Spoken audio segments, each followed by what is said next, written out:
Wow. Thank you, David. Am I I'm not going to say it. on? Am I on? Can you hear me? Hello? Perfect. Yes or no? Perfect. Just want to make sure. You know what? I hate that we've got this thing plugged in, because if anybody's ever seen me speak, I don't stand still. I'm a Pentecostal preacher, baby. I'm moving. Unfortunately, I got to stand still to see my notes here. Anybody know this picture up here? When I was doing my presentation, I thought to myself, you know what? I Googled basketball referees. It's easy. Pulls up a bunch. Some good, some bad. Anybody know who this is? Anthony Franklin. What do you know about Anthony Franklin? Started right here in this room. Anthony was a student at State. Now, let me explain something about Anthony Franklin, and let's talk about success. And this is an editorial note. Anybody know what Anthony Franklin does for a living? He's got a doctorate in stats from State. Played college football, moved here, got his doctorate. Now, I don't know about you, but his first job out of college, his salary, $225,000 and a bonus. Raise your hand if your first job you plan to make that kind of money. If he never referees a game, guess what he is? Successful. So I just thought that was kind of neat. Now, he is my son. And I say that, probably I like him as much as the one that's over there that's got my DNA. But one of the things about him is that he gives back too. He loves what he does. Less than 30 years old, guess what? ACC, Big East, works a ton of games, got in a little trouble this year because he said something to a friend in confidence. Okay? There ain't no such thing as in confidence in officiating. You can't misquote silence. He made the mistake of telling a friend, I can't believe I got X number of games from John Clougherty. Well, guess what? For everybody that's below that number, they're now pissed. How'd this young guy get X number of games? So one of the things, let me say before we even get going in this, is you can't misquote silence in our business. Okay? Now, when you see me speak, I don't speak on basketball. I'm here and I'm going to be here the rest of the day to learn. I've been off the floor 8 years. Okay? Ed and anybody that's got a few gray hairs will tell you the only thing that stays the same in basketball officiating is change. Because how we do something from a position and all that kind of stuff changes every year. So I can't wait for the other presentations because I'm going to be sitting back there learning. It's important that you do the same thing. Let me tell you something about this hour we got here. When God gives you this hour, He's never going to give it back. So if you're going to sit your fanny in here, you may as well get something out of it. By the end of the day, and I love David Gaskins, but let me tell you something. He can fill up an agenda. I'm going to feel sorry for you about 3:30, 4 o'clock. Okay? But while you're in here, listen, learn. You ain't getting that 45 minutes, hour. You're not getting this day back. Use it and get something out of it. Okay? Wish I would have learned that lesson at a young age. Okay? Now, one of the things I want to... Oh, let me go. No, I got it. Because I got my notes. Thanks, David. Thanks, everybody. There's my thank you for letting me come. Because let me tell you something. This is one of my favorite days. I'm already upset. I may go from my preacher talk to some of my locker room referee talk. Bear with me. But I'm a little upset that we're going to Ohio State. I live an hour and a half from here. You know what? But you know what? Because of how much I love, if they invite me, I may go to Ohio State. Because this is important to me. This is my chance to give back. So this is important, and I want to thank you for that. Now, in officiating, people will come up to me, and people will come up to people like Ed and Debbie, the supervisor. What do I have to do to get to the next level? Correct? What do I got to do to move up? And it's almost like they expect us to tell them one thing, and that's the answer. Okay? Kyle Lucky, come here. Anybody ever heard the story of Jack and the Beanstalk? Tell me what it is. Well, I'm going to give Kyle Lucky, because of what his name is, the beans. You're the best in the world. Go sit down. And it's almost like that's how we expect it to be done.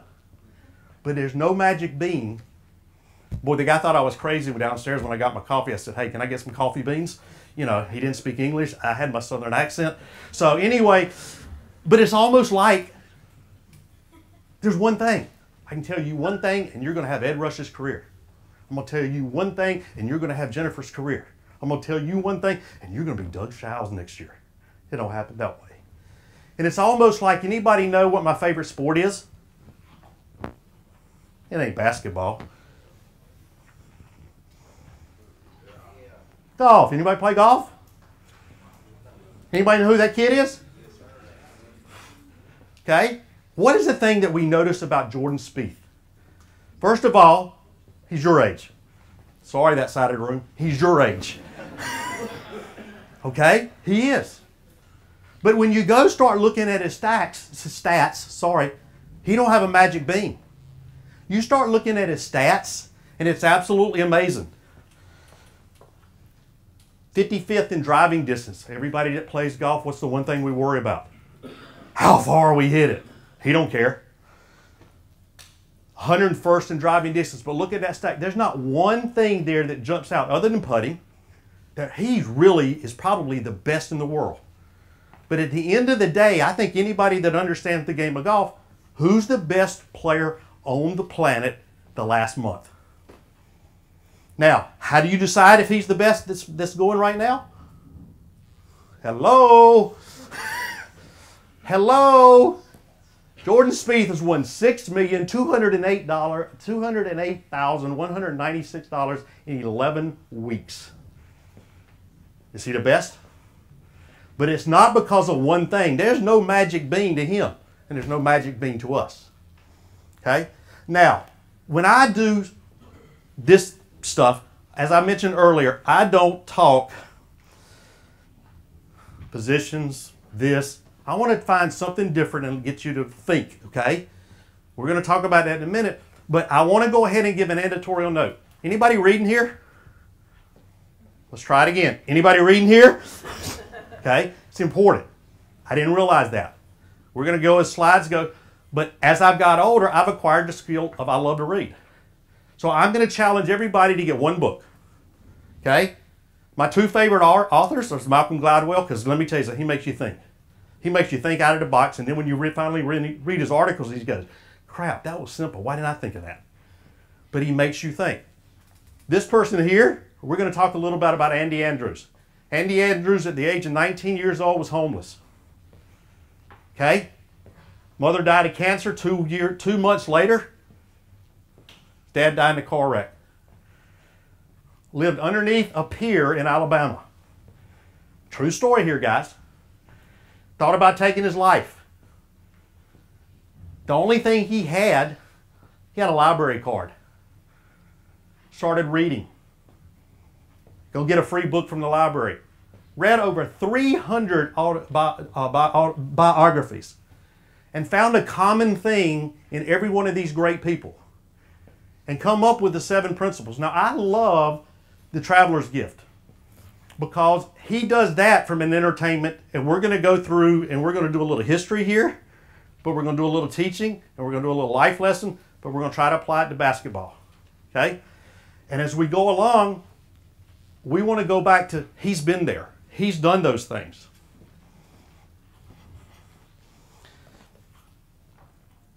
Whoops, before we go. The story on The Traveler's Gift is there's a gentleman. His name's David Ponder. Thought it was a great name because ponder. We always wonder. How many in this room has ever had a "oh, woe is me" moment? Again, hello? Oh, crap. Why'd that happen to me? We all do. Well, you know what? This is what this guy here. And in this story, he works for a great big company.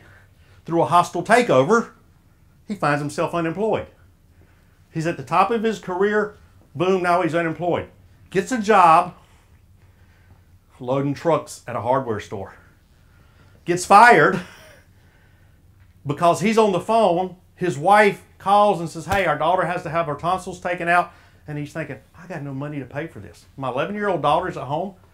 I can't even pay for her hospitalization. And he goes and gets in his car and starts thinking about it. And you know what he decides to do? Commit suicide. Okay? Because if he kills himself and makes it look normal, there's a clause in insurance policies they don't pay. You kill yourself in a car wreck, nobody can prove, so he decides he's going to kill himself in the car wreck. Ends up having the wreck, blah, blah, blah, doesn't kill himself, and now we get into one of these. All right, Jared, tell everybody in this room what my favorite movie is. The Wizard of Oz. Yes, I'm a weirdo.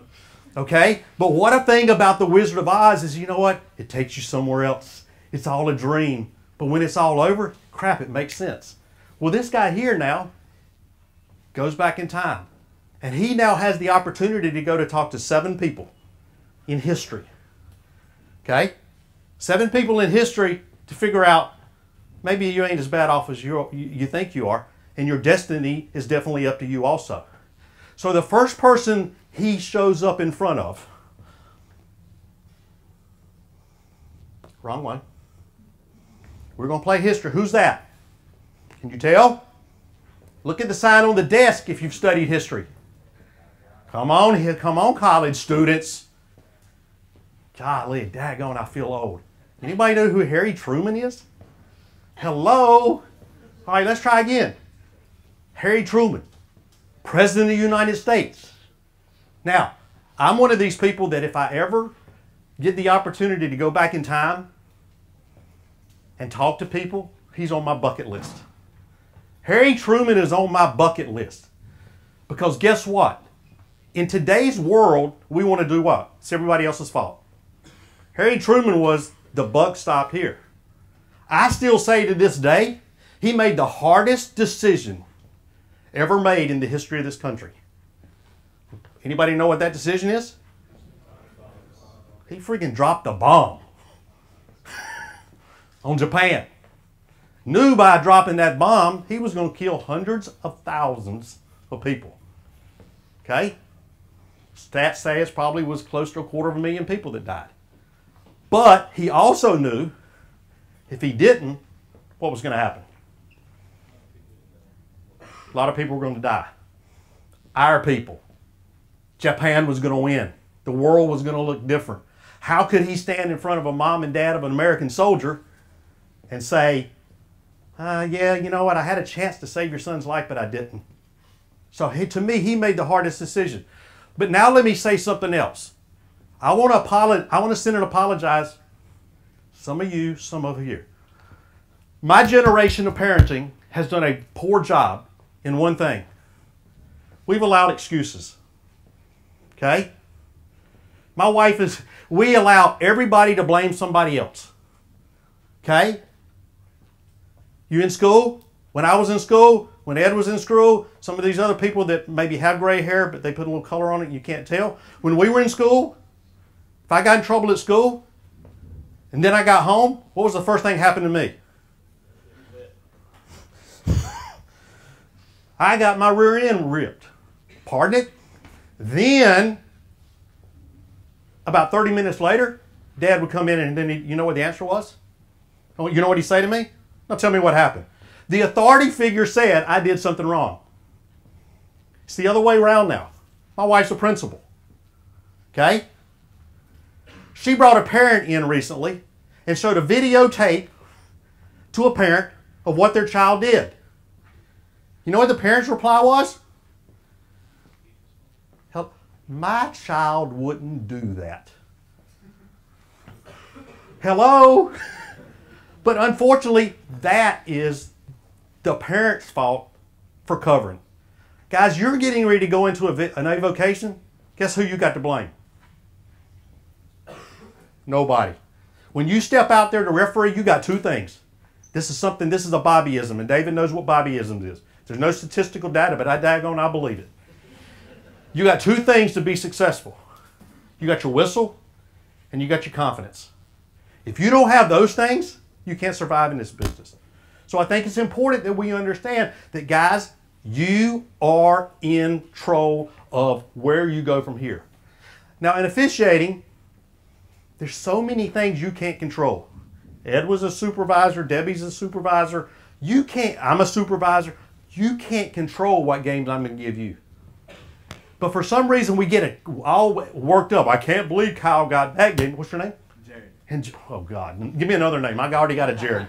You know, but no, but Jared doesn't get it. Exactly. We worry about stuff that's out of our control. But let me ask you a question. What are the things in officiating that we can control? First of all, what was the first thing? When Debbie took sorry, Jen. When Jen took a jab at me, what did she take a jab about? Hello? How tall I am. Let me tell you something. I was told from day one, I didn't start refereeing until I was 28 years old. Hello? 28 years old. Short, white. Now we're going to talk basketball shop.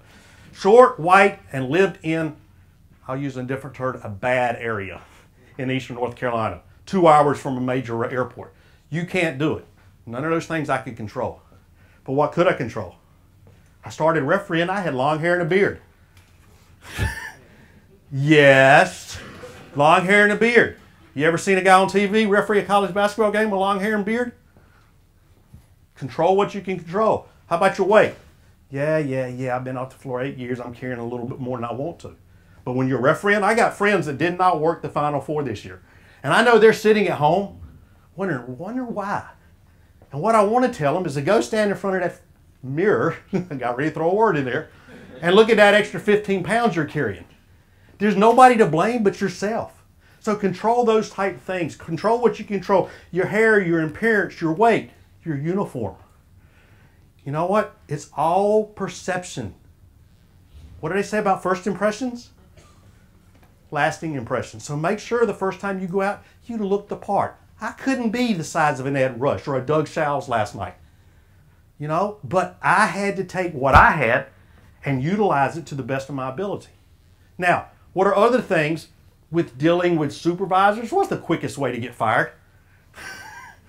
Jennifer, she's not been fired yet. What's the quickest way to probably get fired in this business? Don't take care of your business. Don't take care of your business with a supervisor. We ain't got time to babysit you. You're an adult. Welcome to our business. Do what we expect you to do. Do it in a timely manner. If I send you an email, I didn't tell you to reply in 4 days. If I send you an assignment, I shouldn't have to say, hey, are you going to take that game from me? Take care of your business. Okay? Everything's done online now. You change your cell phone number? Hello? Go into system. How many of you guys use Arbiter to assign the games over here? How many times do you still have to get in touch with your officials? Hello?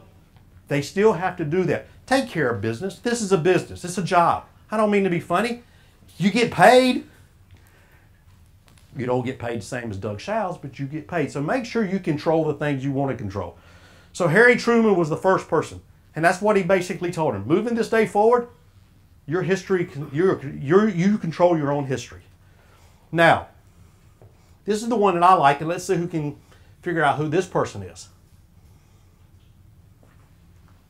Anybody know who that might be up there? And of course it's a rendition because I don't think they're close. He's been to Sunday school, but he didn't pay attention that Sunday. Good job, Jared. Say it. What is Solomon known for? The wisest person in history. Solomon had wisdom. Now let me talk a little bit about wisdom. Most people confuse education for wisdom. Okay? It's like a high school degree or a college degree or something like that, but that's definitely not what it is. You need to acquire knowledge. And from acquiring knowledge, eventually you'll get wisdom. I always say there's a fine line between gray hair and wisdom. There's something to be said there. But how can you increase your wisdom? Okay? What can we put into your thing? First thing that I want you to do is find a mentor. Okay? Find a mentor. And find somebody that will tell you the truth. Okay? I pick on Kyle Lucky because a lot of people don't know this. My family and his family used to vacation together. Okay? I've known Kyle forever. But when I was coming up, how many times a day did me and your dad talk? Probably 2 to 3 times a day. We at least talked 2 times a day on game days. If we weren't together, Where are you going? Who you got? Blah, blah, blah. Then after the game, what do we talk about? How'd they do? Sorry, that's what we do. How'd your partners do? How was the game? Got to understand, you got to find somebody that will tell you the truth. He told me the truth. I told him the truth. You don't want somebody, like the first slide, that's going to tell you, be a yes person. Find somebody that will tell you the truth. Find somebody that's been there. There are a lot of people that do like giving back. Sometimes you just got to ask them. Okay? So find those. Second thing you can do, read. Okay? Read. Let me tell you a little story. Back when I was in school, you didn't go to the next grade if you didn't pass this grade. We didn't move people along because there's no child left behind. We actually had to pass. The reason at a young age I didn't like to read, sorry, I don't know what I... One of the reasons I didn't like to read, I wasn't good at it. In second grade, my parents were given the choice, you can retain them or you can go to summer school. That's how I used to have to be, correct? I had to go to reading. I hated reading. It didn't come easy. All of us like things that don't come easy. That come easy to us. It's amazing how that is. But you find some area that it doesn't come easy, we kind of try to avoid that. Reading was mine. I hated it. As I got older, I'm going to talk about my two sons and my wife. They love to read. Okay? And I look at it and go, God, they act like they're having fun. I have, over the last 15 years, fallen in love with reading. But you can go, and how many books are out there on refereeing? Tons. But what I like to do is find books that have nothing to do with refereeing and apply them towards refereeing. The two greatest books I've ever read dealing with refereeing, don't laugh at me. First one, anybody know who Dr. James Dobson is? Guess not. Focus on the Family, Christian psychologist. And he wrote a book called The Strong-Willed Child. Anybody know why I had to read it? Okay? That is the best book with dealing with coaches I've ever read. Because if we really think about it, what are coaches? Hello, say it again. Let's have a little fun. They ain't in here. They're big babies. I want what I want and I want it now. Okay? That's how they are. And as parents, guess what we have to do? Be firm and fair. You have a line.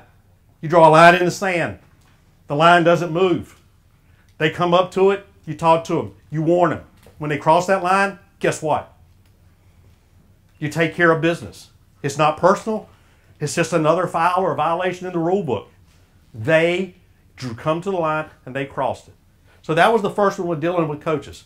The second one, I think you've already seen, I like golf. Anybody know who Dr. Bob Rotella is? Yes. Okay, somebody said yes. Dr. Bob Rotella wrote a book, Golf is Not a Game of Perfect. Then he switched it a little bit to Life is Not a Game of Perfect. I switched it and I actually did a presentation in an article one time, Refereeing is Not a Game of Perfect. Okay? One of the things we need to understand, who this weekend, y'all look the other way, is not going to miss a play. Oh, really? Y'all are going to make a mistake? Absolutely. It's what we do. The thing that we need to understand is that when you make a mistake, learn from it, move on. Rotella wrote that book a long time before some guy that's 15 miles down the road, Coach K or somebody, wrote this next playbook. What's the same thing? Make a mistake, learn from it, move on. So those things are important. Seek wisdom. It's there for you. It ain't coming to find you. You got to go find it. Okay? Where are we on time? Oh, jeez. All right. She just told me to speed up. All right, 12. Anybody know who this is? So we're going to go real quick because this next one's a person of action. Anybody know this person? Thank you. Good. I'm glad you don't. Joshua Chamberlain. I didn't know who he was. So I was reading the book again. I was like, who's Joshua Chamberlain? Joshua Chamberlain is the person responsible for us being one country right now. Read this book. It's absolutely amazing. He was at Gettysburg. He was at the end of the line. He was out of ammunition. Okay? The rebels charged up the hill. Guess what he did? Charge! That's where the battle cry comes from. He jumped over the fence, battle cries, bayonets, saved the country. They say now that if he hadn't have done that act, we would be like Europe. This continent would be probably 8 different countries. Great read. You got to do it yourself. Okay? When you're asked to do something, do it right now. Get off your rear end. Okay? I'm going to pick on him again. Told him he shouldn't have been here. My son, I love him to death. I'm not going to tell you which one. I got 2 sons. Okay? Every time I ask this kid, till recently, he's got really a lot better. Hey, have you done something? His answer was, I'm about to. So I got to the point that I heard it so many times, I told him, I'm just going to change your name. So for the rest of this weekend, if you get a game with number 32, but I'm not telling which one of my kids, don't call him by his name. This weekend, I'm about to. Okay? Congratulations, you guys get to work with number 32, I'm about to Pennington. But to be the same way, when you're asked to do something, just do it. Okay? I'm told I'm short of time. Stand up, I'm about to, so everybody knows. As you can see, he's got the short DNA too. Okay. All right, let me ask you a question. Anybody know who that is? Christopher Columbus. You think he'd be a good referee? And I'm sliding through these because I know I want to stay on time. You think he'd be a good referee? Heck yeah, everybody thought he was crazy. Everybody back then thought the world was flat. You know how much criticism and condemnation and complaining do people do to him? When we get into our business, if you can't accept that, you can't do this. Ed, anybody write an article negative about you? Hello? I read them before I knew them. I figured they were true. You know what I'm saying? It's a matter of what we do. If you can't take the criticism that we're going to do, you can't do this thing. But one of the things I want you to understand about their criticism is what's the next line on this thing? They come and go over lesser beings and have no control over me. Let me tell you something. Fans don't know what they're talking about. Parents don't know what they're talking about. I'm sitting at the 4A Boys Eastern Regional Championship. Team wins that, plays for the state championship here in North Carolina. Okay? I've got a crew on there. Average age is 26 years old. As I told you guys, I don't care how. I don't care. If you can referee, I'm putting you out there. 26. They were refereeing their rear ends off. One of my referees comes up. I was sitting on press row, and he hands me his phone. And some guy about 8 rows down has this this high school OT. And he was wearing my crew out.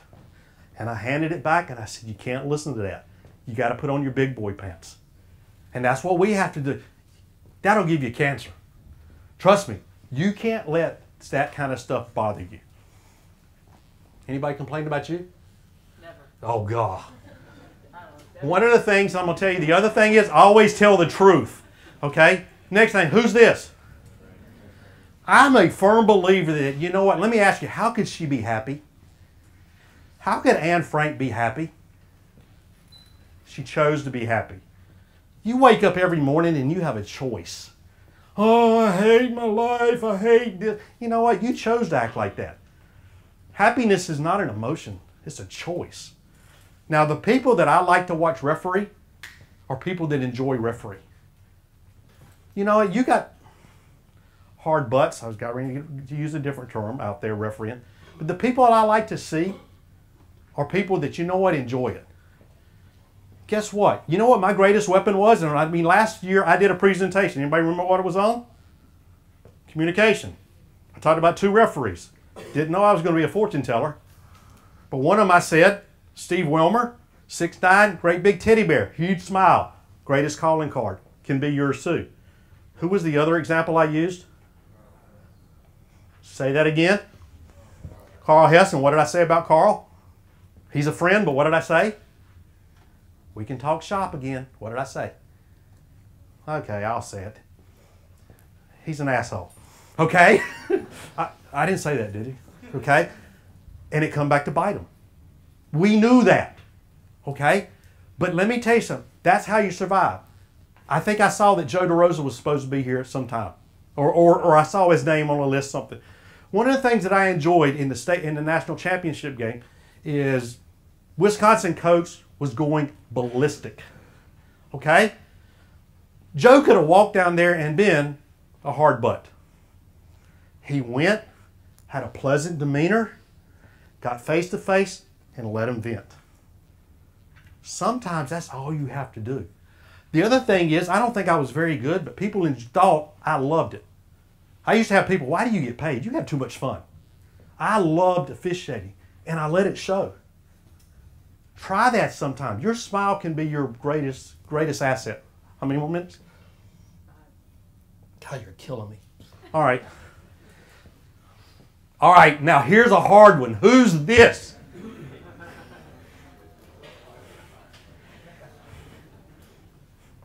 Okay.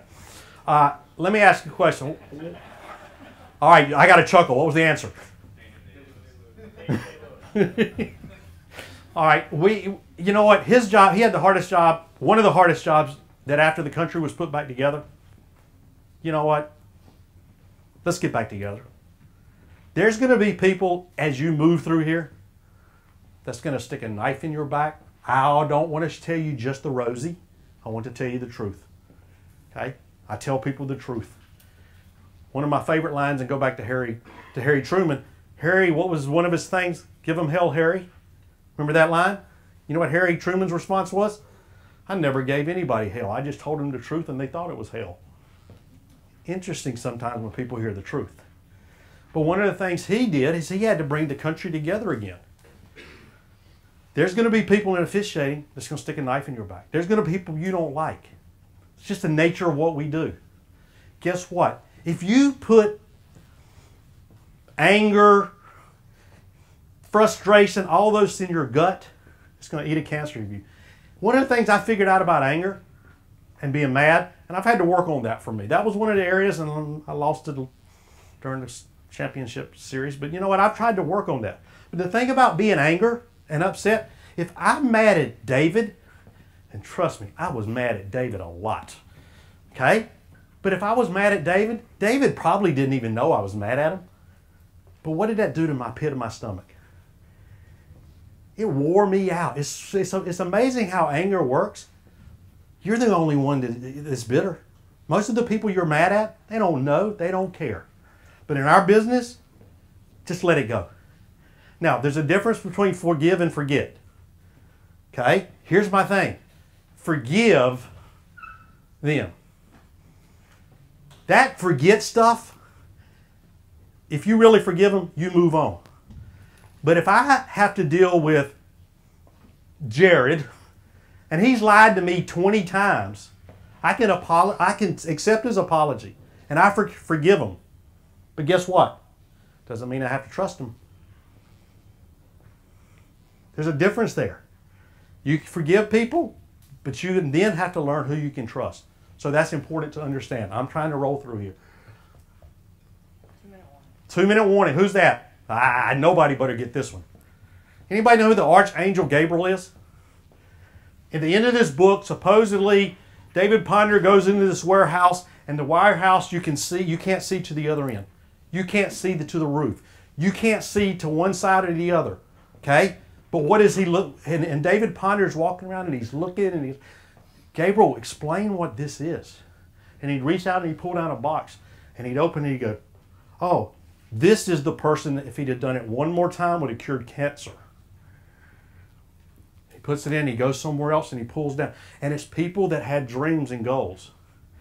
If you do the other 6 things, but don't do 7, it's wasteful. Whatever you decide to do, and let's not talk basketball here. Let's talk about your job, your career, your friendships, your spouses, your church, your social groups. If you accept responsibility and you don't follow it through to the end, it's no good. You're only as good as your word. So whenever you do something, commit to something, if you do these other six principles, but stop. It's been no good. So one of the things I want you to understand is that you have to persist through this. Is it going to be easy? No. If you do it, though, guess what? It's amazing how much life is better. Okay? 1 minute. Questions, real quick. Anybody got any questions? That's Gabriel, the archangel Gabriel. Come on, man. You know you've seen him. You studied him in history. Boy, that was a hard Google image to find. I'm just kidding. Okay? That's the archangel Gabriel. Any questions real quick on this? You know what? Like I said, this is not a basketball presentation. Somebody's going to come up here and do the X's and O's for you. But I want you to understand that there's things that are more important than basketball, and it's life. And when every one of you walk out of here, hey, when you graduate, some of you will never referee another basketball game. Some of you may at one point be standing up here. And good for you. But whatever endeavor or whatever you decide to go do, become, work hard at it, use the 7 principles, please get the Traveler's Gift. It's an easy read. I think you will love it. Guys, thanks again for the opportunity. I really appreciate being here. David better not have any